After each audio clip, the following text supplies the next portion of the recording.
واللیل اذا سجا ما ودعك ربك وما قلى وللآخرة خير لك من الأولى. شب گریزاں ہوگی آخر جلوائے خورشید سے، یہ چمن معمور ہوگا نغمائے توحید سے.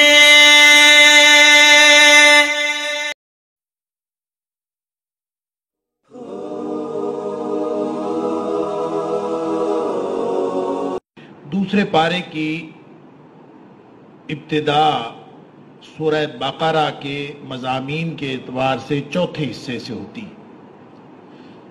جیسا کہ کل میں نے عرض کیا تھا کہ تیسرے حصے کا اختتام ہوتا ہے پہلے پارے کے اوپر 141 آیات. یعنی سورہ بقرہ کو مضامین کے اعتبار سے 5 حصوں میں تقسیم کیا جا سکتا ہے.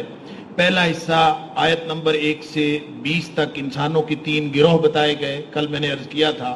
دوسرا حصہ آیت نمبر 21 سے 39 تک، جہاں پہ یہ بتایا گیا کہ جو پہلا گروہ ہے متقین والا گروہ، اس میں شامل ہونے کے لیے وہ رویہ اختیار کرو اور ایسا عقیدہ بناؤ، ایسا عمل بناؤ کہ تم پہلے گروہ میں شامل ہو سکو.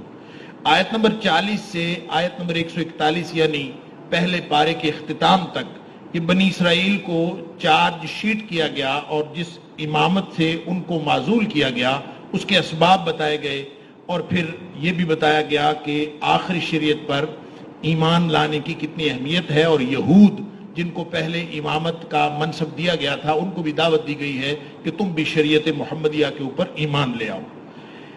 لیکن یہ جو چوتھا حصہ جو آج آیت نمبر 142 سے شروع ہو رہا ہے سورہ بقرہ کا، اور یہ آیت نمبر 283 تک چلتا ہے، لیکن جو ہمارے آج کے پارے میں پڑھی گئی آیات ہیں وہ آیت نمبر 252 تک ہیں، آیت نمبر 141 سے لے کر آیت نمبر 252 تک، لیکن مضمون چلتا ہے 283 تک. اس مضمون کے اندر بنیادی طور پر آخری شریعت کے تکمیلی احکام دیے گئے ہیں. وہ جو تبدیلی امامت ہو رہی تھی کہ اس سے پہلے بنی اسرائیل کے پاس امامت رہی اور اب بنی اسماعیل کے پاس آ گئی، نبی اکرم صلی اللہ علیہ وسلم مبعوث ہو گئے، اور وہ دنیاوی قیادت بھی اور دینی سیادت بھی نبی اکرم صلی اللہ علیہ وسلم اور بنی اسماعیل کے پاس آ گئی، اور پھر اب جو منصب یہ سنبھالنا ہے یہ امامت کا، یہ امت محمدیہ نے سنبھالنا ہے. اس کے تکمیلی احکام یہ اس حصے میں ہیں جس کی ابتدا آج سے ہو رہی. نشانی کے طور پر قبلے کی تبدیلی بتائی گئی ہے، اور یہ پہلا جو یہاں سے مضمون شروع ہوتا ہے قبلہ کی تبدیلی، یہ نشانی ہے کہ امامت تبدیل ہو گئی. بیت المقدس سے کعبۃ اللہ قبلہ بن گیا، اور شروع یہاں سے ہوتا ہے سیقول السفہاء من الناس ما ولاھم عن قبلتہم التی کانوا علیہا، کہ بے وقوف اور احمق لوگ اعتراض کریں گے کہ قبلہ کیوں تبدیل ہو گیا، اور ان کو یہ نہیں پتا کہ یہ قبلے کی تبدیلی اصل میں امامت کی تبدیلی کی نشانی ہے اور یہ لازمی تھا. اور اللہ تعالیٰ نے پھر اس کی حکمتیں بیان کی ہیں. قیادت کی تبدیلی وَكَذَلِكَ جَعَلْنَاكُمْ أُمَّةً وَسَطًا لِتَكُونُوا شُهَدَاءَ عَلَى النَّاسِ وَيَكُونَ الرَّسُولُ عَلَيْكُمْ شَهِيدًا. سب سے پہلی حکمت قبلہ تبدیل کرنے کی یہ ہے کہ امت وسط اب تم کو بنایا جا رہا ہے. لِيَكُونَ الرَّسُولُ وَكَذَلِكَ جَعَلْنَاكُمْ أُمَّةً وَسَطًا لِتَكُونُوا، تمہیں وہ درمیانی امت بنایا گیا ہے، امت وسط. امت وسط کا مطلب یہ ہے، امام حضرت ابو سعید خدری رضی اللہ تعالیٰ عنہ راوی ہیں مسند احمد کے اندر، وہ مرفوعاً یہ بیان کرتے ہیں کہ وسط کا مطلب عدل ہے، کہ یہ امت جو ہے یہ اعتدال پر اور عدل پر قائم کی گئی ہے، انصاف پر نہیں قائم کی گئی. ایک ہوتا ہے انصاف، وسط جب ہم بات کرتے ہیں مڈل تو اس کا مطلب یہ ہوتا ہے کہ جس کا دونوں کناروں سے ایک جتنا فاصلہ ہو اور بالکل درمیان ہو اس کو وسط کہتے ہیں. اور وہ پھر اس کو ہم کہیں گے انصاف، اگر وہ بالکل درمیان میں ہو تو وہ انصاف ہوگا، تنصیف ہوگی، آدھا ادھر اور آدھا ادھر. شریعت اسلامیہ اور امت محمدیہ جو ہے امت وسط ہے. وسط کا مطلب یہ ہے کہ یہ اس سے مراد عدل ہے، اس سے مراد انصاف نہیں ہے. ایسا نہیں ہے کہ آدھے آدھے حقوق جو ہیں وہ کاٹ کے ادھر دے دیے جائیں اور آدھے اس کو دے دیے جائیں، جیسے کہا جاتا ہے مرد اور عورت کے حقوق برابر ہیں یا تمام انسانوں کے حقوق برابر ہیں. بالکل غلط بات ہے، اسلام میں حقوق برابر نہیں. اسلام میں عدل کے بنیاد پر سارے حقوق متعین کیے گئے. جو حق عورت کا بنتا ہے وہ عورت کو دیا گیا ہے. بعض اوقات عورت کا حق زیادہ ہے مرد سے, بعض معاملات میں مرد کا حق زیادہ ہے. عدل کی بنیاد جو حق اولاد کا بنتا ہے وہ اولاد کو دیا گیا ہے, جو حق والدین کا بنتا ہے ان کو دیا گیا ہے. تو گویا عدل پر مبنی لِتَكُونُوا شُهَدَاءَ عَلَى النَّاسِ وَيَكُونَ الرَّسُولُ عَلَيْكُمْ شَهِيدًا. اصل میں اس امت محمدیہ سے گواہی لینی ہے قیامت والے دن. حدیث میں آتا ہے کہ نبی کریم صلی اللہ علیہ وسلم نے فرمایا کہ قیامت کے دن جب سارے انبیاء آئیں گے اللہ کے سامنے پیش ہوں گے اور وہ کہیں گے کہ یا اللہ ہم نے تو تیرا پیغام پہنچا دیا تھا, انہوں نے نہیں مانا. اور وہ جو امتیں پیش ہوں گی تو امتیں انکار کر دے گی کہ ان نبیوں نے تو ہم تک پیغام پہنچایا ہی نہیں, جھوٹ بولیں گے وہاں. اللہ تعالیٰ نبیوں سے کہے گا کہ تم کوئی گواہ لاؤ. تو وہ جو سارے نبی ہیں وہ گواہ کے طور پر امت محمدیہ کو پیش کریں گے کہ یہ جو امت ہے یہ گواہی دے گی کہ ان نبیوں نے پیغام پہنچا دیا تھا. اور اب ظاہر ہے کہ یہ کوئی موجود تھوڑی تھے اس وقت جب نوح علیہ السلام آئے, جب صالح علیہ السلام آئے, جب ہود علیہ السلام آئے, انہوں نے پیغام پہنچا دیا تھا. کس کو پتا ہے؟ ہم کوئی تھے اس وقت؟ گواہی تو ہوتی ہے نا, چشمدید گواہی. تو کس بنیاد پر گواہی دیں؟ تو ان سے پوچھا جائے گا کہ تم نے کس بنیاد پر گواہی دی. تو یہ بتائیں گے کہ جاءنا نبینا, ہمارے پاس نبی کریم صلی اللہ علیہ وسلم آئے تھے. فاخبرنا, انہوں نے ہمیں یہ خبر دی تھی, ان الرسل قد بلغوا, کہ نبیوں نے سب نے پیغام پہنچا دیا تھا. ہمیں نبی کریم صلی اللہ علیہ وسلم نے گواہی دی. گویا وحی الہی جو اللہ کا قرآن ہمارے پاس آیا ہے اس کی بنیاد پر امت محمدیہ قیامت کے دن سارے نبیوں کے مشن پر گواہ ہوگی. یہ پہلی حکمت ہے کہ یہ امت محمدیہ کو یہ منصب سونپا جا رہا ہے, اس لیے یہ قبلہ تبدیل ہوا. دوسری حکمت یہ کہ امتحان تھا. نبی اکرم صلی اللہ علیہ وسلم جب مکہ مکرمہ میں تھے تو آپ رخ تو کرتے تھے بیت المقدس کی طرف, لیکن نماز یوں پڑھتے تھے کہ رکن یمانی اور حجر اسود والا کونا اس کے پیچھے کھڑے ہو کے نماز پڑھتے تھے. اب اس کا رخ ایسا ہے کہ جب اگر رکن یمانی کو بائیں پہ رکھیں اور حجر اسود کو دائیں پہ رکھیں اور وہاں کھڑے ہو کے نماز پڑھیں تو قبلہ بھی سامنے ہوتا ہے اور بیت المقدس کی طرف رخ بھی ہو جاتا ہے. نبی اکرم صلی اللہ علیہ وسلم وہاں پہ جب نمازیں پڑھتے رہے تو اس طرح سے پڑھتے رہے.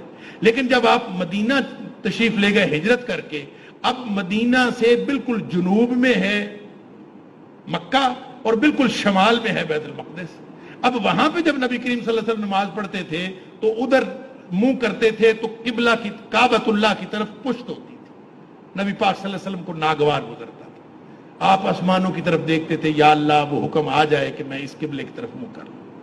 اور یہ اب ظاہر ہے اب تو دونوں میں سے کسی ایک طرف ہی منہ ہونا تھا. 16-17 مہینے نبی پاک صلی اللہ علیہ وسلم بیت المقدس کی طرف منہ کر کے نماز پڑھتے ہیں. یہ بھی امتحان تھا. یہ 16-17 مہینے کن کا امتحان تھا؟ اللہ تعالیٰ فرماتا ہے کہ دوسری جو حکمت ہے الا لنعلم من يتبع الرسول ممن ينقلب على عقبيه, یہ امتحان کرنا مقصود تھا کون نبی کریم صلی اللہ علیہ وسلم کی اطاعت کرتا ہے اور کون پیچھے پھر جاتا ہے. 16-17 مہینے جو مسلمانان قریش تھے نا, یعنی جو قریشیوں میں سے مسلمان ہوئے تھے, ان کو یہ ناگوار گزرتا تھا کہ ہم بیت المقدس کی طرف منہ کر کے نماز پڑھیں, کیونکہ وہ تو ان کا تو عادت اور معمول تھی بیت اللہ کی طرف منہ کرنا, لہذا ان کو یہ ناگوار گزرتا تھا. اور جو ہی یہ قبلے کی تبدیلی کا حکم آیا وہ مسلمانوں نے قریش تو خوش ہو گئے.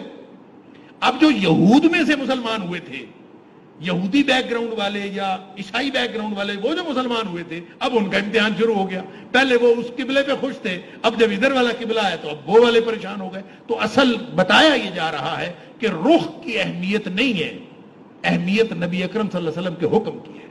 جب نبی پاک صلی اللہ علیہ وسلم کا حکم آ گیا اور یا اللہ نے نبی پاک صلی اللہ علیہ وسلم کو حکم دے دیا تو اصل بات اس حکم کی ہے, اس رخ کی بات نہیں ہے. تو یہ بھی امتحان کیا گیا. تیسری جو حکمت تھی وہ یہ کہ وَلِكُلٍّ وِجْهَةٌ هُوَ مُوَلِّيهَا, ہر امت کا اپنا ایک قبلہ ہوتا ہے. تو امت محمدیہ کا اپنا قبلہ کیوں نہ ہو؟ یہودیوں کا اپنا قبلہ, عیسائیوں کا اپنا قبلہ. وہ اگرچہ دونوں بیت المقدس کو قبلہ مانتے تھے لیکن وہ بیت المقدس کی مغربی جانب یہود اس کو قبلہ مانتے ہیں, اور مشرقی جانب جو جہاں حجرہ تھا مریم علیہ السلام کا, اس مشرقی جانب کو قرآن کہتا ہے مکان الشرقیہ, وہ مشرقی جانب کو قبلہ بتاتے ہیں. اور قرآن نے کہا کہ یہ دونوں کہتے تو ہیں بیت المقدس ہمارا قبلہ ہے, حالانکہ دونوں ایک دوسرے کے قبلے کو نہیں مانتے. وہ قبہ صخرہ کو مانتے ہیں، وہ حجرہ مریم کو مانتے ہیں، وہ ان کا قبلہ اور ہے، ان کا قبلہ اور ہے، بظاہر یہ بیت المقدس کی طرف کرتے ہیں۔ بہرحال یہ تیسری حکمت ہے کہ امت محمدیہ کا الگ قبلہ ہو۔ چوتھی حکمت یہ کہ لئلا یکون للناس علیکم حجہ، کہ تورات کے اندر چونکہ حکم آ چکا تھا، یہودیوں کو بھی پتا تھا کہ جو آخری نبی آنے ہیں ان کا قبلہ کعبۃ اللہ ہوگا، ان کو بھی معلوم تھا، اور اگر یہ قبلہ تبدیل نہ ہوتا تو پھر یہودیوں کو اعتراض ہوتا کہ یہ تو پھر سچا نبی نہیں ہے، کیونکہ ان کی تورات میں لکھا تھا، وہ نشانی تھی کہ قبلہ کعبۃ اللہ ہوگا، اور یہ تبدیل ہونا اس لیے بھی ضرورت تھا تاکہ تورات کی نشانی پوری ہو جائے کہ آخری نبی کا قبلہ بیت اللہ ہوگا۔ اتمام نعمت وَلِأُتِمَّ نِعْمَتِي وَلَعَلَّكُمْ تَهْتَدُونَ، تاکہ اللہ کی نعمت مکمل ہو جائے اور تاکہ تم ہدایت پا جاؤ۔ یہاں پہ ایک بات اللہ کریم نے فرمائی ہے، فَلَا تَخْشَوْهُمْ وَاخْشَوْنِي۔ قوموں کی زندگی میں جب تہذیبی تصادم ہوتا ہے یا قومیں ایک دوسرے سے ٹکراتی ہیں تو یہ ایک بہت کڑا اور سخت مرحلہ آتا ہے قوموں کی زندگی میں۔ جب پوری دنیا دشمن ہو جاتی ہے یا لوگ اعتراضات کرتے ہیں اور ظاہری طور پر، لفظی طور پر یا پھر عملی طور پر لوگ مخالفت کرتے ہیں، اس موقع پر کیا کرنا ہے جب پورا ماحول تمہارے خلاف ہو جائے، پورے یہودی، پورے عیسائی سب باتیں کر رہے تھے قبلے کی تبدیلی کی وجہ سے کہ دیکھیں پہلے یہ اس طرف منہ کر کے نماز پڑھتے تھے، اب اس طرف منہ کر کے نمازیں پڑھے۔ صحابہ کرام کو یہ بھی پریشانیاں ہوئیں کہ جنہوں نے بیت المقدس کی طرف نمازیں پڑھی منہ کر کے اور وہ فوت ہو گئے، ان کا کیا بنے گا، ان کی نمازوں کا کیا بنے گا؟ لوگوں کو یہ بھی پریشانیاں ہوئیں اور لوگوں نے باتیں طرح طرح کی۔ اللہ تعالیٰ نے فرمایا وَمَا كَانَ اللَّهُ لِيُضِيعَ إِيمَانَكُمْ، اللہ تعالیٰ تمہارا ایمان ضائع کرنے والا نہیں، اور وہ جو پڑھی ہیں نمازیں وہ ساری کی ساری قبول ہے۔ لیکن یہ جو مرحلہ ہے تصادم والا، جب کبھی تہذیبی تصادم ہو یا قومی تصادم ہو، اس کے لیے ایک رہنما اصول دیا جا رہا ہے، فلا تخشوہم واخشونی۔ جب بھی کوئی ایسا مسئلہ آئے تو لوگوں سے نہیں ڈرنا، اللہ سے ڈرنا ہے، اور یہ پوری زندگی کے لیے، رہتی دنیا تک کے لیے، قیامت تک کے لیے ضابطہ دیا جائے۔ پھر ایک معاہدہ ہے اس قوم کے ساتھ، فاذکرونی اذکرکم واشکروا لی ولا تکفرون، تم مجھے یاد کرو میں تمہیں یاد کروں۔ اور حدیث کے اندر آتا ہے، بہقی کی روایت ہے، نبی کریم صلی اللہ علیہ وسلم فرمایا من اطاع اللہ فقد ذکر اللہ۔ اصل میں وہ اللہ کو یاد کرتا ہے۔ اللہ کو یاد کرنے کا مطلب یہ نہیں کہ آدمی بیٹھا اللہ اللہ اللہ اللہ اللہ کرتا رہے، یہ بھی یاد ہے، لیکن اصل یاد کیا ہے؟ من اطاع اللہ فقد ذکر اللہ، جس نے اللہ کی اطاعت کی حکم مانا اس نے حقیقت میں اللہ کو یاد کیا۔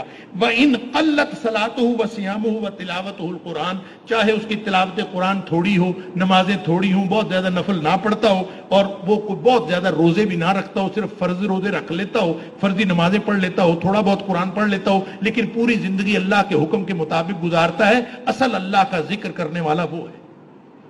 اور جس شخص نے اللہ کی اطاعت نہیں کی، من عصى اللہ فقد نسی اللہ، جس نے اللہ کی اطاعت نہیں کی، حکم نہیں مانا، اس نے حقیقت میں اللہ کو بھلا دیا۔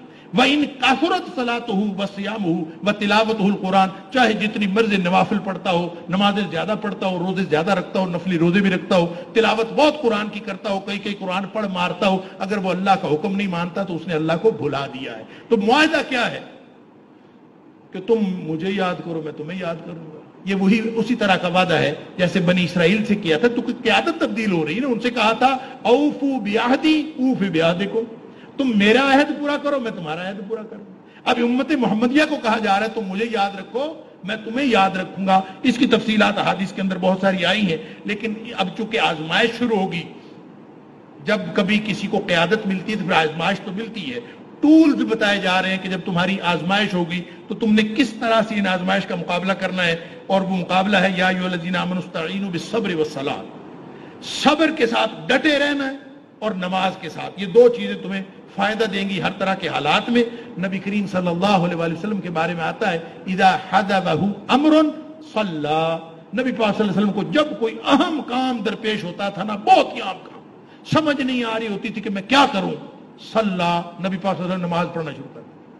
تو یا ایھا الذین آمنوا استعینوا بالصبر والصلاۃ، یہاں یہ کہا جا رہا ہے مومنوں کے لیے، امت محمدیہ کو صبر اور صلاۃ سے مدد حاصل کرو۔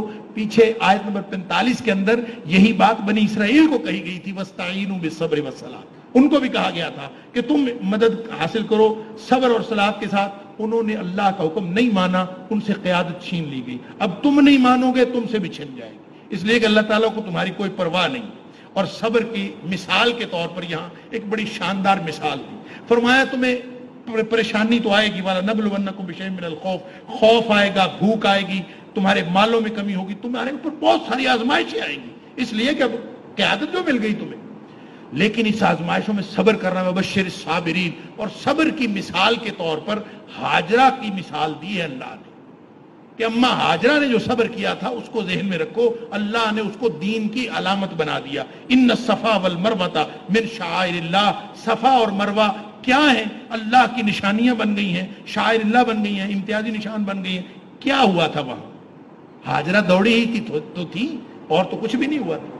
کس لیے؟ اس لیے کہ سب انہوں نے اللہ کے لیے کیا تھا، اللہ کے لیے۔ حضرت ابراہیم علیہ السلام ان کو وہاں چھوڑ گئے تھے، اللہ کے لیے انہوں نے وہاں پہ رہنا قبول کیا تھا، اور اللہ کے لیے انہوں نے وہ ساری تنہائی قبول کی تھی۔ اس لیے اللہ تعالیٰ نے ہاجرہ کے صبر کو مثال بنا دیا کہ امت محمدی اللہ کو وہ صبر اتنا پسند آیا۔ آپ کو معلوم ہے کہ بخاری شریف کی لمبی حدیث ہے، جب چھوڑ کے جا رہے تھے نا ابراہیم علیہ السلام، تو اماں ہاجرہ دامن پکڑ پکڑ کے پوچھتی تھی کس کے سہارے چھوڑ کے جا رہے؟ نہ کوئی آدم نہ کوئی آدمزاد، جنگل میں اکیلے، چھوٹا سا بچہ، ایک پوٹلی چھوٹی سی جراب جتنی کھجوروں کی اور ایک چھوٹا سا مشکیزہ اتنا سا پانی کا، کتنے دن چلے گا؟ حیران پریشان کہ بابے کو کیا ہوا ہے، چھوڑ کے جا رہا ہے، پیچھے سے پکڑتی ہیں، وہ پوچھتی ہیں، بولتے ہی نہیں ابراہیم علیہ السلام۔ بخاری شریف کی حدیث۔ پھر خیال آیا کہ یہ ابراہیم تو اللہ کے حکم کے بغیر کوئی کام کرتا ہی نہیں ہے، تو پھر خود ہی پوچھا اللہ امرک بہذا، کیا اللہ نے حکم دیا؟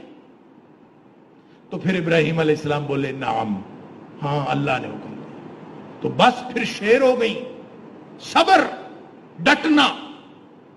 اور یہ میں بتا چکا ہوں کہ صبر کا مطلب بیٹھ رہنا نہیں ہوتا، صبر کا معنی ڈٹ جانا ہوتا ہے۔ لمبی بات ہے، سمجھنے کے لیے ایک نقطہ عرض کرتا ہوں کہ ہر اس فطری رد عمل کو روک لینا صبر ہے، اللہ اور اس کے رسول صلی اللہ علیہ وسلم کے حکم کی وجہ سے، جو کسی بھی سچویشن میں فطری طور پر پیدا ہوتا ہے۔ فطری طور پر انسان کے اندر ایک رد عمل پیدا ہوتا ہے کسی بھی سچویشن کے دیکھ، جیسے حضرت ہاجرہ کو دیکھ، وہاں پہ تنہائی دیکھ کے فطری رد عمل یہ پیدا ہوا تھا کہ بابے کے ساتھ ہی چلو، نہ رکو یہاں، یہ فطری رد عمل۔ فوج دیکھ کے فطری رد عمل یہ پیدا ہوتا ہے بڑی فوج ہو بھاگ جاؤ۔ کوئی صدمہ دیکھ کر فطری رد عمل پیدا ہوتا ہے کہ واہ ویلا شروع کر دو۔ ہر وہ فطری رد عمل جو انسان کے دل میں پیدا ہوتا ہے کسی سچویشن کی وجہ سے، انسان کی طبیعت کے اندر اللہ اور اس کے رسول صلی اللہ علیہ وسلم کے حکم سے کی وجہ سے، اس فطری رد عمل کو روک لینے کا نام صبر ہے۔ اماں ہاجرہ کا صبر وہاں پہ بیان کیا ہے کہ اب اماں ہاجرہ وہاں پہ رہ گئی، پانی ختم ہو گیا، ادھر ادھر دیکھتی رہی، پہاڑی پہ اس پہ چڑھی، دوڑتی رہی۔ اللہ اکبر! اللہ کو یہ ساری ادائیں اتنی پسند آئی ہیں کہ اللہ تعالیٰ نے قیامت تک کے لیے ہر حاجی پر فرض کر دیا گیا ہے کہ جو بھی جائے گا وہ اسی طرح دوڑے گا جیسے اماں ہاجرہ دوڑی تھی۔ فرمایا جو بھی جائے فمن حج البیت واعتمر فلا جناح علیہ ان یطوف بہما، جو بھی وہاں جائے اس پر کوئی گناہ نہیں کہ وہ ان کا طواف کرے۔ اب اس سے نا، ان لفظوں سے بعض لوگوں کو غلط فہمی ہوئی کہ طواف کرنا یعنی وہاں پہ چکر لگانا، اس سے مراد وہ چکر ہیں، طواف سے مراد سعی ہے، صفا اور مروہ کے چکر، یہ لگانے کا کوئی حرج نہیں۔ بعض لوگوں نے کہا اچھا اس کا مطلب ہے لگا لیا تو بھی کوئی حرج نہیں، نہ لگایا تو بھی کوئی حرج نہیں۔ لوگوں کو یہ خیال آیا ان لفظوں کو دیکھ، انہوں نے اماں عائشہ صدیقہ رضی اللہ تعالیٰ عنہ سے پوچھا، بخاری شریف کی حدیث ہے کہ اماں عائشہ یہ اس کا کیا مطلب ہے کہ نہ بھی لگائیں تو کام چل سکتا ہے؟ حضرت عائشہ صدیقہ رضی اللہ تعالیٰ نے فرمایا نہیں، اگر اس کا مطلب یہ ہوتا نا جو تم سمجھ رہے ہو تو پھر یہ ہونا تھا فلا جناح علیہ اللہ یطوف بہما، پھر یہ ہونا تھا کہ اگر نہ بھی اس کا چکر لگائے تو کوئی حرج نہیں، پھر یہ ہونا تھا۔ تو یہ اصل میں پھر اماں عائشہ صدیقہ رضی اللہ تعالیٰ نے وضاحت کیا کہ یہ اصل میں انصار کے بارے میں آیت اتری تھی۔ انصار چلتے تھے نا مدینے سے حج کرنے کے لیے، جو ان کے بت پرست تھے، یعنی خزرج اور اوس کے لوگ، وہ بھی بت پرست قبائل بھی حج کرتے تھے، خرافات تھیں، سب کچھ تھا لیکن حج کرتے تھے۔ وہ وہاں سے چلتے تھے، راستے میں منات کا بت آتا تھا، منات مشلل پہاڑی کے پاس، وہاں پہ مشلل پہاڑی کے پاس وہ منات بت کی پوجا کر کے آتے تھے۔ پھر جب وہ بیت اللہ آتے تھے پھر وہ کہتے تھے کہ چونکہ ہم نے منات کی پوجا کی ہوئی ہے لہٰذا صفا اور مروہ کی صحیح نہیں کرنی۔ بعض لوگوں کا خیال ہے کہ عیساف اور نائلہ نام کے بت تھے صفا اور مروہ کے اوپر، اس لیے لوگوں کا خیال ہوا کہ اگر ہم یہ دوڑیں گے تو بتوں کے نام پر ہوگا۔ ایک یہ خیال تھا، ایک خیال تھا کہ وہ آتے ہیں اور وہ آ کے کہتے تھے یہاں حرج ہوتا ہے۔ اماں عائشہ صدیقہ رضی اللہ تعالیٰ نے وضاحت فرمائی کہ اللہ تعالیٰ نے ان کے بارے میں فرمایا کہ یہ کوئی حرج نہیں ہے، اس پہ طواف کرنا پڑے گا اور اس پہ طواف کرنے سے، اس کے چکر لگانے سے کوئی حرج نہیں ہے. یہ وضاحت اس بخاری شریف کی حدیث کے اندر آتی ہے. اس کے بعد آیت نمبر 159 سے لے کر آیت نمبر 167 تک یہودیوں کے کتمان علم کی بات کی ہے اور دلائل توحید دیے ہیں. پھر آیت نمبر 168 سے 176 تک حلال و حرام کے احکام ہیں. حلال کھاؤ، چونکہ امت محمدیہ کو تکمیلی احکام دیے جا رہے ہیں کہ حلال کھاؤ، حرام نہیں کھانا. کلوا مما فی الارض حلالا طیبا، اللہ نے اتنی پاکیزہ چیزیں حلال کی ہیں، وہ کھاؤ، حرام نہ کھاؤ. دیکھیں سورۃ المائدہ کے اندر ہم پڑھیں گے بعد میں جا کے کہ اللہ تعالیٰ نے وہاں پہ فرمایا تھا احلت لکم بہیمۃ الانعام الا ما یتلی علیکم، سارے جانور حلال ہیں سوائے ان تھوڑے سے جانوروں کے جو حرام کیے گئے.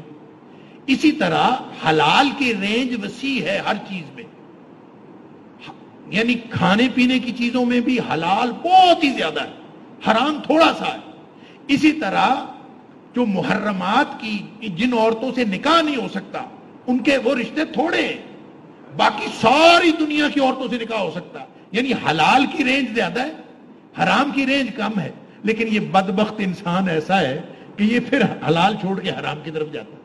فرمایا کلوا مما فی الارض حلالا طیبا، پھر فرمایا پاکیزہ چیزیں کھاؤ. کلوا من طیبات ما رزقناکم، جو ہم نے دی ہے آیت نمبر 172 کے اندر. واشکروا للہ، اللہ کا شکر کرو. اور پھر کہا کسی بھی قسم کا حرام نہ کھاؤ، آیت نمبر 173 بہت معروف آیت ہے کہ اللہ نے حرام کر دیا مردار بھی، خون بھی، اور خنزیر کا گوشت بھی، اور جو کسی غیر اللہ کے نام کیا جائے وہ بھی اسی طرح حرام ہے جس طرح خنزیر حرام. اصول اضطرار بیان کیا ہے، فمن اضطر غیر باغ ولا عاد فلا اثم علیہ. اگر کوئی بندہ مجبوری ہو جائے نا، تو اضطراری حالت ہو، تو اس کے لیے لمبی بات ہے، میں چھوٹی سی بات عرض کر کے آگے بات بڑھاتا ہوں کہ دیکھیں اضطراری حالت یہ ہوتی ہے، مجبوری یہ ہوتی ہے کہ باقی سارے راستے بند ہو جائیں، صرف ایک راستہ کھلا ہو اور وہ راستہ حرام کا ہو. تو پھر انسان کو زندگی بچانے کے لیے اس راستے کو اختیار کرنے میں کوئی حرج نہیں. پھر اضطرار آتا. ہم تو اچھے بھلے پھر رہے ہوتے ہیں، 10 راستے ہوتے ہیں اور ان میں سے ایک راستہ اختیار کر لیتے، کہتے ہیں جی مجبوری ہے. کوئی مجبوری نہیں ہے، یہ مجبوریاں ہماری اپنی بنائی ہوئی ہیں. ایسے موقع پر اسلام کا اصول اضطرار نہیں آتا. آیت نمبر 177 اس کو آیت بر کہتے ہیں. نیکی کا تصور کیا ہے؟ نیکی کا تصور وہ ہے جو اللہ نے قرآن میں بتایا کہ مشرق و مغرب کی طرف منہ پھیر لینا نیکی نہیں ہوتا. ادھر منہ کر لو، ادھر منہ کر لو، گیان دھیان کر لو، یہ نیکی نہیں ہوتا. بلکہ اللہ پر ایمان رکھنا پورے ایمان کی تفصیل ہے، پوری نیکیوں کی تفصیل ہے، حقوق اللہ کی، حقوق العباد کی، ان سب کا نام نیکی ہے. اور یہ ہے آیت بر. پھر قصاص کی بات کی گئی ہے کہ قصاص کا قانون ہے نا کہ قتل کے بدلے میں قتل کر دینا. لوگ کہتے ہیں کہ یہ کتنی ظالمانہ سزائیں ہیں. اللہ تعالیٰ فرماتا ہے وَلَكُمْ فِي الْقِصَاصِ حَيَاةٌ يَا أُولِي الْأَلْبَابِ لَعَلَّكُمْ تَتَّقُونَ. عقل والو تھوڑا سا غور کرو، جب قاتل کو مارا جا رہا ہوتا ہے اس میں پورے معاشرے کی زندگی پوشیدہ ہوتی ہے. کسی چور کا جب ہاتھ کاٹا جا رہا ہوتا ہے تو اصل میں سارے معاشرے کو چوری سے بچانا مقصود ہوتا ہے. ایک چور کا ہاتھ کاٹو تو چوری پکی ختم نہ ہو جائے، اور پورے دور دور تک جس کو پتا چل جائے آپ ہاتھ کاٹ کے ذرا ڈسپلے کر دو کہ چور نے چوری کی تھی اور اس کا ہاتھ کٹا. یہ اصل میں ساری جو سزائیں ہیں معاشرے کو ان جرائم سے بچانے کے لیے. پھر وصیت ہے، پھر روزے کی بات ہے آیت نمبر 183 سے 187 تک کہ یہ روزے تم پر بھی فرض کیے گئے ہیں جس طرح پہلے لوگوں پر فرض کیے گئے تھے، یہ فرض ہیں روزے. اور پھر اس کے احکام ہیں. پھر درمیان میں دعا کا ذکر ہے، اور آگے روزے کے ضمن میں یہ بھی کہا کہ زوجین جو ہے میاں بیوی ایک دوسرے کا لباس ہے. بڑی خوبصورت تشبیہ ہے. لباس ایک دوسرے کی ستر پوشی کا کام کرتا ہے، شدت موسم سے بچاؤ کا کام کرتا ہے، حسن بھی ہوتا ہے، وقار بھی ہوتا ہے. تو گویا میاں بیوی کا رشتہ اللہ نے ایسا بنایا ہے کہ یہ ایک دوسرے کے لیے وقار بھی ہے، حسن بھی ہے، اور موسموں کی شدت اور جو حالات کی شدت ہے ایک دوسرے سے بچاؤ بھی ہے اور ستر پوشی بھی ہے. پھر اس کے بعد جہاد اور قتال کا حکم ہے آیت نمبر 190 سے 194 تک. میں پہلے بھی عرض کرتا رہتا ہوں کہ دیکھیں جہاد کا یہ پہلا حکم نہیں ہے.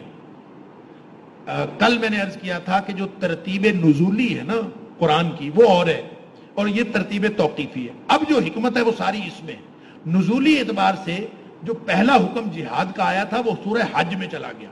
اذن للذین یقاتلون بانہم ظلموا، جن پر ظلم ہوتا ہے ان کو اجازت ہے کہ وہ لڑے. یہاں پہ کہا گیا ہے کہ وہ لڑیں، ان کو اجازت ہے، وقاتلوا فی سبیل اللہ الذین یقاتلونکم، ان سے لڑو جو تم سے لڑتے ہیں۔ اور تیسرا حکم جو فرضیت کا ہے وہ سورہ نساء میں ہے کہ وما لکم لا تقاتلون فی سبیل اللہ، تمہیں کیا ہو گیا کہ تم لڑتے نہیں، والمستضعفین من الرجال والنساء والولدان الذین یقولون ربنا اخرجنا من هذه القرية الظالم اهلها۔ قریبی بستی پر ظلم ہو رہا ہے، بچے عورتیں اور مرد چیخ رہے ہیں کہ ہماری کوئی مدد نہیں کرتا، تم کیوں نہیں جہاد کرتے وہاں جا کے؟ 3 صورتیں ٹوٹل جہاد کی آ گئی فرضیت۔ نمبر 1 یہ جو بتایا گیا، قاتلوا فی سبیل اللہ الذین یقاتلونکم، جو تم سے لڑتے ہیں ان سے لڑو۔ سورہ حج میں فرمایا اگر تم پر کوئی ظلم کرتا ہے تو ان سے لڑنے کی اجازت ہے۔ تیسری بات یہ ہوئی کہ قریبی بستی پر ظلم ہو رہا ہو تو پھر بھی اجازت ہے۔ تو اس کا مطلب یہ ہوا کہ اسلام توسیعی مقاصد کے لیے نہیں لڑتا، لڑائی پالیسی نہیں ہے، اسلام کی پالیسی امن ہے۔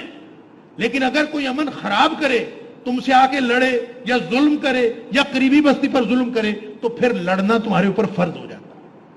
یعنی انیشیٹ وہ کرتے ہیں، شروع وہ کرتے ہیں، پھر تمہارے اوپر لڑنا فرض ہو جاتا ہے۔ اور جب فرض ہو جاتا ہے تو پھر بھلا کتنا لڑنا ہے؟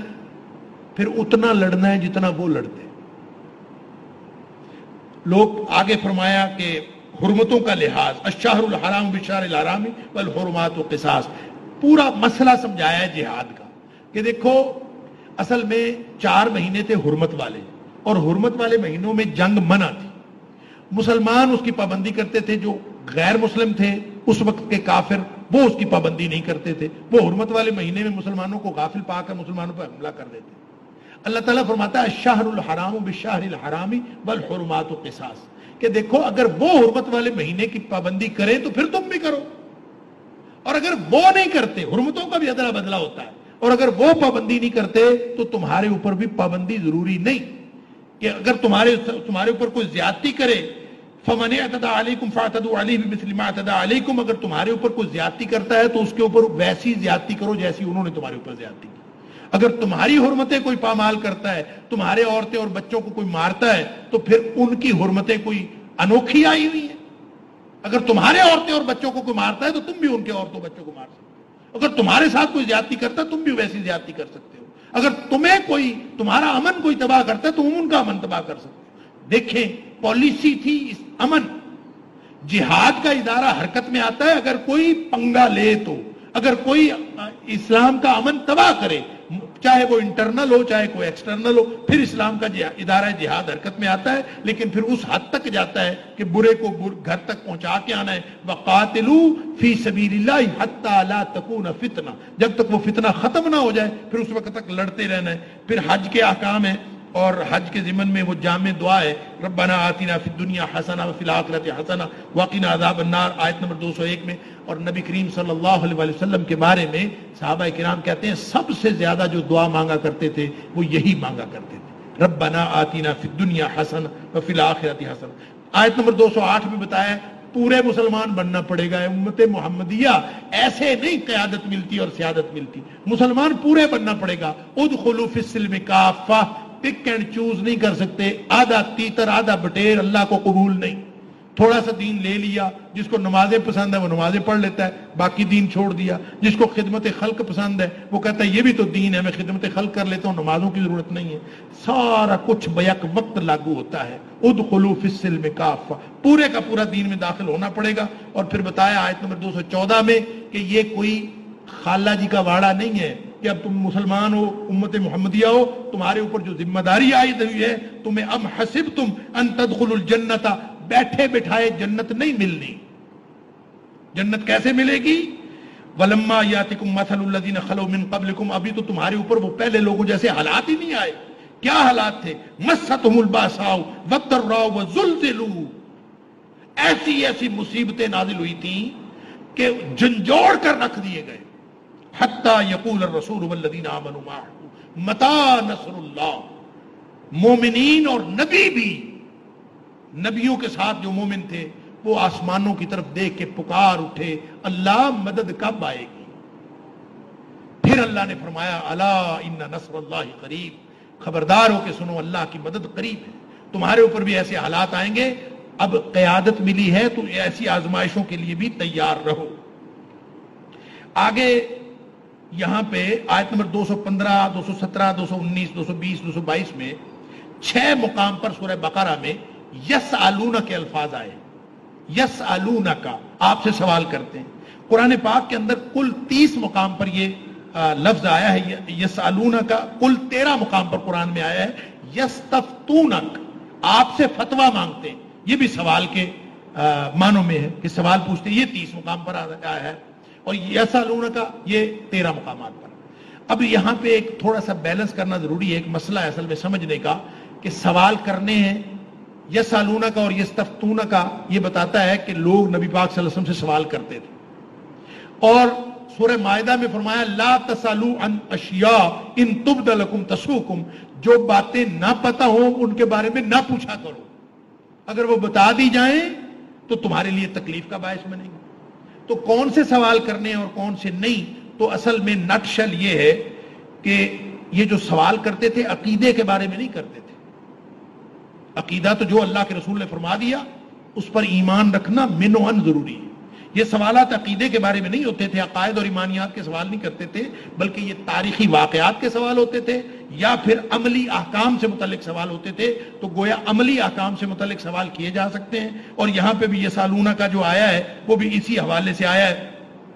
آیت نمبر 215 میں بھی کوئی جہاد کے بارے میں کسی نے پوچھا، کسی نے خرچ کرنے کے بارے میں پوچھا کیا خرچ کریں، کسی نے کہا فلاں خرچ کریں، اللہ کے رسول صلی اللہ علیہ وسلم نے ان کے جوابات دیے۔ پھر آیت نمبر 219 سے 242 تک معاشرتی احکام، پاکیزہ معاشرتی زندگی ضروری ہے اور اس کا عقیدے کے ساتھ تعلق ہے۔ عقیدہ اچھا ہوگا تو پاکیزہ معاشرتی زندگی ہوگی، اچھے عقیدے کے بغیر معاشرتی زندگی بھی پاکیزہ نہیں ہو سکتی۔ پھر آگے طلاق اور عدت وغیرہ کے احکام بتائے گئے ہیں، اور پھر آگے رضاعت ہے کہ دودھ پلاؤ، مائیں جو ہیں اپنے بچوں کو دودھ پلائیں، حولین کاملین، پورے 2 سال۔ وہاں پہ تھا الطلاق مرتان کہ طلاق رجی 2 دفعہ ہے۔ اب سمجھ لیجئے یہ بات بھی، طلاقان نہیں کہا، طلیقتان نہیں کہا، یہ ہم نے پتہ نہیں کہاں سے سمجھ لیا، 2 طلاقیں، 3 طلاقیں، 4 طلاقیں، 6 طلاقیں، 100 طلاقیں۔ اللہ نے کب کہا ہے 2 طلاقیں 3 طلاقیں؟ فرمایا الطلاق مرتان، آخری طلاق سے پہلے 2 مرتبہ طلاق کا چانس ہے۔ مرتان کا مطلب ہوتا ہے 2 بار، 2 چانسز اللہ نے رکھے ہیں اس آخری تیسرے چانس سے پہلے۔ اس سے مطلب طلاق رجی 2 بار ہے، 2 طلاقیں نہیں ہیں۔ وہ کہتا ہے جی بیٹھے بیٹھے میں نے 3 طلاقیں دے دی، ہو گئی کہ نہیں ہو گئی؟ بھی قرآن نے کب کہا ہے 2 طلاقیں 3 طلاقیں؟ 2 بار، اگر 2 باریوں میں دی ہیں تو پھر ہو گئی ہیں۔ یعنی قرآن کے الفاظ بتاتے ہیں نا، 2 باریاں اگر ہو گئی ہیں تو پھر 2 ہو گئی، تیسری باری میں تیسری دی ہے تو پھر ہو گئی۔ دیکھیں قرآن نے بڑی مصلحت ہے اس قانون کے اندر۔ ایک تو اسٹامپ فروشوں نے ہمارا بیڑا غرق کیا ہے، طلاق ثلاثہ لکھ لکھ کے، اور ہم جا کے بیٹھ جاتے ہیں جاہل بن کر۔ جب بھی کوئی طلاق کا مسئلہ ہوتا ہے اس کو جا کے کہتے ہیں طلاق دینی ہے، وہ لکھ دیتا ہے میں طلاق ثلاثہ دیتا ہوں، طلاق طلاق طلاق۔ اللہ کے بندے، تمہیں شریعت نے یہ کس نے سمجھایا کہ 3 طلاقیں دینی؟ سن لیجئے، طلاق کا موقع ہماری معاشرتی زندگی میں آتا ہے، 1 طلاق کافی ہے، کوئی طلاق ثلاثہ کی ضرورت نہیں۔ 1 طلاق کسی نے کسی کو دی، یہ طلاق رجی ہے۔ اس کے حکم یہ ہوگا کہ 3 مہینے تک اگر وہ رجوع کرنا چاہے تو بغیر کسی جرمانے کے اور بغیر کسی اور وجہ کے وہ رجوع کر سکتا ہے، چانس باقی۔ پھر اگر وہ 3 مہینے گزر گئے، عدت گزر گئی، تو اب وہ عورت اس کے نکاح سے نکل گئی، اور جو وہ مقصد حاصل کرنا چاہتا تھا کہ یہ میرے نکاح سے نکل جائے وہ تو نکل گئی بیچاری، لہذا وہ عورت جہاں مرضی نکاح کر سکتی۔ لیکن اس صورت میں ایک چانس باقی رہتا ہے کہ اگر وہ واپس اسی شوہر کے ساتھ نکاح کرنا چاہے، عدت گزرے ہوئے چاہے 2 سال گزر گئے ہوں، وہ واپس اسی عورت کے ساتھ، اسی مرد کے ساتھ نکاح کرنا چاہے تو وہ نیا نکاح کر سکتی ہے۔ یہ ہے جو چانس اللہ کریم نے دیا ہے، جو اسٹامپ فروش نہیں دیتا۔ اللہ دیتا ہے، اسٹامپ فروش نہیں دیتا۔ وہ پہلا صفحہ ہی لکھتا ہے طلاق ثلاثہ، طلاق طلاق طلاق دیتا ہوں۔ 1 طلاق دی، چانس باقی۔ اگر دوسری طلاق کبھی دی، رجوع ہو بھی گیا، لیکن وہ اگر رجوع بھی کر لے نا تو پہلی طلاق سٹینڈ کرتی ہے ساری زندگی، وہ ختم نہیں ہو سکتی۔ پھر اس نے کبھی دوسری طلاق دی، وہ بھی رجی، عدت گزر گئی، رجوع نہیں کیا، عدت کے دوران اسی طرح رجوع کرنے کا حق ہے. عدت گزر گئی دوسری طلاق کے بعد بھی تو پھر بھی اسی طرح حق موجود ہے کہ تجدید نکاح ہو سکتا ہے. تیسری طلاق کے بعد کچھ نہیں ہو سکتا. تو اسی طرح رضاعت کا قرآن کہتا ہے کہ مائیں اپنے بچوں کو دودھ پلائیں حولین کاملین، 2 پورے سال. حولین عربی جاننے والے سمجھتے ہیں حولین کا مطلب ہے 2 سال. کاملین کی ضرورت ہی نہیں تھی. حولین کا مطلب 2 سال ہوتا ہے. کاملین ہم ان پڑھوں کو سمجھانے کے لیے کہ پورے 2 سال. لمن اراد ان یتم الرضاعہ، یہ اس کے لیے ہے جو مدت پوری کرنا چاہے. گویا میکسیمم مدت پورے 2 سال. ٹھیک ہے جی. لہذا کوئی 2.5 کہے، کوئی 2.25 کہے، کوئی 2 مہینے 1 دن کہے، نہیں ہو سکتا. جب قرآن نے کہہ دیا تو بات ختم ہو گئی. آگے مہر کے مسائل ہیں اور ایک شاندار معاشرتی اصول. سبحان اللہ و بحمدہ سبحان اللہ. ایسا شاندار، دیکھیں معاشرتی معاملات ہم سب کو پیش آتے ہیں. طلاق ہے، عدت ہے، مہر ہے، فلاں ہے، خلا ہے، اور علاوہ بھی لین دین کے جتنے مسائل ہیں اس کے بارے میں قرآن نے ایک شاندار معاشرتی اصول دیا ہے. وَلَا تَنْسَبُوا الْفَضْلَ بَيْنَكُمْ، آپس میں معاملہ کرتے وقت ایک دوسرے پر مہربانی کرنا نہ بھولو. کوئی ضرورت نہیں ہے ہندو بنیا بننے کی کہ میں کھینچ کے حساب کروں گا، لکیر لگا دوں گا، اتنا تیرا بنتا ہے اتنا میرا. نہیں. وَلَا تَنْسَبُوا الْفَضْلَ بَيْنَكُمْ، مسلمان کے ساتھ جب معاملہ کرتا ہے تو وہ کچھ نہ کچھ اس کی طرف چھوڑ دیتا ہے. جب اس طرح کی بات کریں گے تو معاشرہ جنت نظیر بن جائے گا. مالی اور بدنی جہاد کی ترغیب دی ہے اس پارے کے اختتام پر. آیت نمبر 243 سے یہ ترغیب چلتی ہے 274 تک، لیکن 252 نمبر آیت پہ جا کے پارا ختم ہو جاتا ہے. یہاں پہ 2 مثالیں اللہ تعالیٰ نے مالی اور بدنی جہاد کے طور پر بنی اسرائیل میں سے دی ہیں. ایک غالباً نام نہیں لیا، مفسرین نے لکھا ہے ایک غالباً حزقیل نبی کی امت تھی، اور دوسری امت جو تھی وہ سموئیل نامی نبی تھے. ان کے دور موسیٰ علیہ السلام سے قریباً 300 سال بعد 1000 قبل مسیح میں، کہ ان کے دور میں حالات بہت خراب ہو گئے تھے اور خرابیوں میں یعنی امت کے خرابیوں میں مبتلا ہونے کی وجہ سے جو بہت ساری لڑائیاں اور شدتیں یعنی حالات کی وجہ سے وہ کمزوری آ گئی تھی ان کے اندر بہت ساری. انہوں نے خود کہا کہ اپنے نبی سے، حضرت سموئیل نبی سے، کہ اللہ سے دعا کرو کہ وہ ہمارا ایک بادشاہ مقرر کر دے. تو وہ بادشاہ مقرر ہو جائے گا، پھر ہم لڑیں گے، پھر ہم قوت کے ساتھ جہاد کریں گے، پھر ہم دوسری قوموں کے اوپر چھا جائیں. یہاں سے ایک نقطہ یہ بھی نکلتا ہے کہ یہ جو ہمیں جمہوریت والوں نے سمجھایا ہے نا کہ بادشاہت آرام ہوتی ہے، اب قرآن بتا رہا ہے کہ اس امت نے نبی سے کہا تھا کہ بادشاہ مقرر کر دیں. پھر اللہ نے بادشاہ مقرر کیا، اور جب بادشاہ مقرر کیا تو اللہ تعالیٰ نے فرمایا طالوت کو اللہ تعالیٰ نے بادشاہ مقرر کر دیا. اور طالوت پتہ ہے بنی اسرائیل بھی عجیب بدبخت قوم تھی. طالوت کو نہیں مانا، اس لیے نہیں مانا کہ وہ بنو لاوی میں سے تھا، وہ بنو یہودا میں سے نہیں تھا. یہودی جو ہے یہ بنو یہودا میں سے تھا. وہ حضرت یعقوب علیہ السلام کے دوسرے بیٹے میں سے تھا اور دوسری نسل میں سے تھا. لہذا وہ کہتے ہیں ہم نے نہیں اس کو ماننا، یہ اس کو کیسے دے دی. وہ ویسے بظاہر جو ہے وہ بہت زیادہ سماجی مرتبے کا نہیں تھا. اللہ تعالیٰ نے اس کو بادشاہ بنایا. اور پھر اللہ تعالیٰ نے جب وہ لوگ جا رہے تھے فوج کشی کرنے کے لیے تو اس وقت اللہ تعالیٰ نے ایک اور آزمائش میں مبتلا کیا. دلیل یہاں پہ اللہ تعالیٰ نے یہ دی کہ کیوں طالوت کو بادشاہ بنایا. فرمایا وَزَادَهُ بَسْطَةً فِي الْعِلْمِ وَالْجِسْمِ، 2 خوبیاں اللہ نے اس کو ایسی عطا کی ہیں جو تمہیں نہیں دی. علم بھی اس کا زیادہ ہے اور جسمانی طاقت بھی اس کی زیادہ ہے. اس کا مطلب یہ ہوا کہ کسی بھی شخص کو مرتبہ دیتے وقت یہ دونوں باتیں دیکھی جا سکتی ہیں اور قرآن اس بات کو بتاتا ہے. اور پھر جب وہ لوگ جا رہے تھے فوج کشی کرنے کے لیے، راستے میں اللہ نے ایک اور آزمائش بنا دی. راستے میں نہر آئی، بھوکے پیاسے تھے یہ، اور آزمائش یہ آئی کہ اس نہر سے جب گزرنا ہے تو پانی نہیں پینا، اور اجازت اتنی سی اگر کسی نے پینا تو بس 1 چلو پانی کا پی سکتا ہے، اس سے زیادہ نہیں پی سکتا. لہذا جو اس سے زیادہ پیے گا وہ فوج میں شامل نہیں رہ سکتا. تو قرآن کہتا ہے کہ فَشَرِبُوا مِنْهُ إِلَّا قَلِيلًا مِنْهُمْ، ان میں سے اکثریت نے اس میں سے رج کے پانی پی لیا. ماننے والے تھے ہی نہیں، بنی اسرائیل قوم ہے نا. تو انہوں نے پانی پی لیا اور کچھ الا قلیلا منہم، تھوڑے سے بچ گئے. مفسرین نے لکھا ہے کہ جو تھوڑے سے بچے تھے پتہ کتنے تھے؟ یہ 313 تھے.